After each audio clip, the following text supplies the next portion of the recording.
प्यारे बच्चों, आपको हमारा नमस्कार। हमारे YouTube चैनल में आपका बहुत बहुत स्वागत है।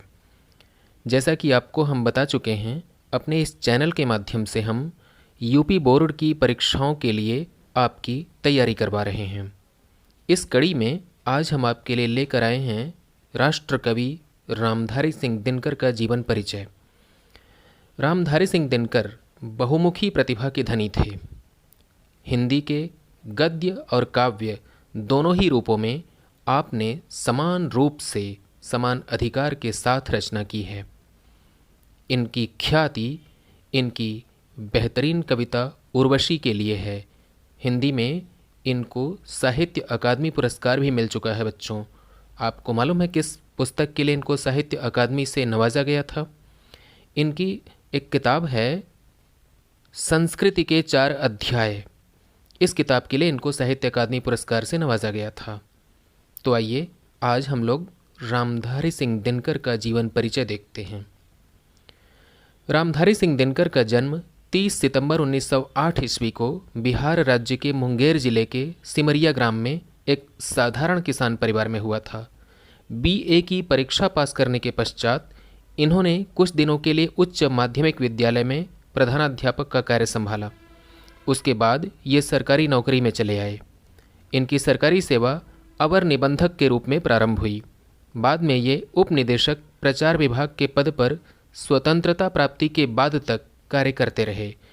तदनंतर इन्होंने कुछ समय तक बिहार विश्वविद्यालय के हिंदी विभाग के अध्यक्ष पद पर कार्य किया।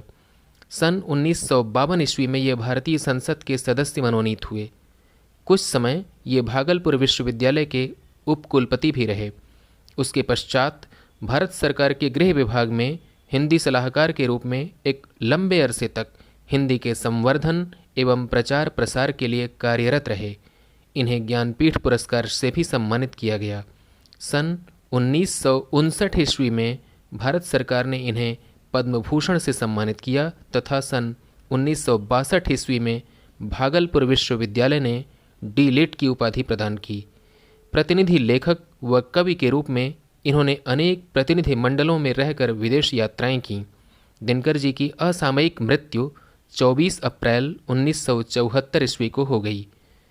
इनकी प्रसिद्धि का मुख्य आधार कविता है तथा देश और विदेश में ये मुख्यतः कवि के रूप में जाने जाते हैं, लेकिन गद्य लेखन में भी ये आगे रहे और अनेक अनमोल ग्रंथ लिखकर हिंदी साहित्य की सेवा की।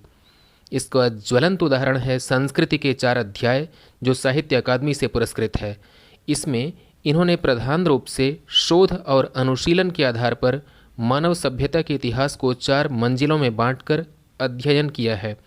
इसके अतिरिक्त दिनकर जी के स्फुट समीक्षात्मक निबंध तथा विभिन्न निबंधों के संग्रह हैं जो पठनीय हैं, विशेषतः इस कारण कि उनसे दिनकर के कवित्व को समझने और परखने में सहायता मिलती है। इनके गद्य में विषयों की विविधता और शैली की प्रांजलता के दर्शन सर्वत्र होते हैं। प्यारे बच्चों, प्रांजलता का अर्थ होता है सरलता। भाषा की भूलों के बावजूद शैली की प्रांजलता ही दिनकर के गद्य को आकर्षक बना देती है। इनका गद्य साहित्य काव्य की भांति ही अत्यंत सजीव और स्फूर्तिमय है तथा भाषा ओज से ओतप्रोत है। इन्होंने काव्य, संस्कृति, समाज, जीवन आदि विषयों पर बहुत ही उत्कृष्ट निबंध लिखे हैं। दिनकर जी के गद्य साहित्य में मुख्य रूप से आलोचनात्मक, भावात्मक, विवेचनात्मक, सूक्तिपरक शैली के दर्शन होते हैं। दिनकर जी की प्रमुख कृतियों के बारे में आइए देखते हैं। राष्ट्रकवि रामधारी सिंह दिनकर की प्रमुख कृतियाँ इस प्रकार हैं: प्रणभंग, रेणुका, रसवंती, द्वंद्व गीत, धूप छाह, हुंकार, बापू, एकायन, इतिहास के आंसू, परशुराम की प्रतीक्षा, रश्मिरथी, नील कुसुम, नील के पत्ते, सीपी और शंख, कुरुक्षेत्र तथा उर्वशी। दिनकर जी के निबंधों के संग्रह इस प्रकार हैं: अर्धनारीश्वर, रेती के फूल, बट पीपल, उजली आग, विवाह की मुसीबतें आदि।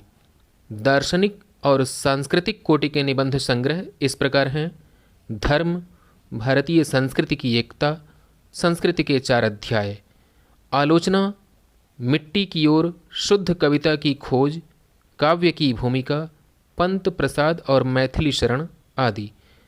राष्ट्रकवि रामधारी सिंह दिनकर ने यात्रा वृत्तांत भी लिखे हैं। इनके 2 यात्रा वृत्तांत पाए जाते हैं, देश विदेश और मेरी यात्राएं। हे राम इस नाम से आपने रेडियो रूपक भी लिखा है और शेष निःशेष नाम का एक संस्मरण भी पाया गया है।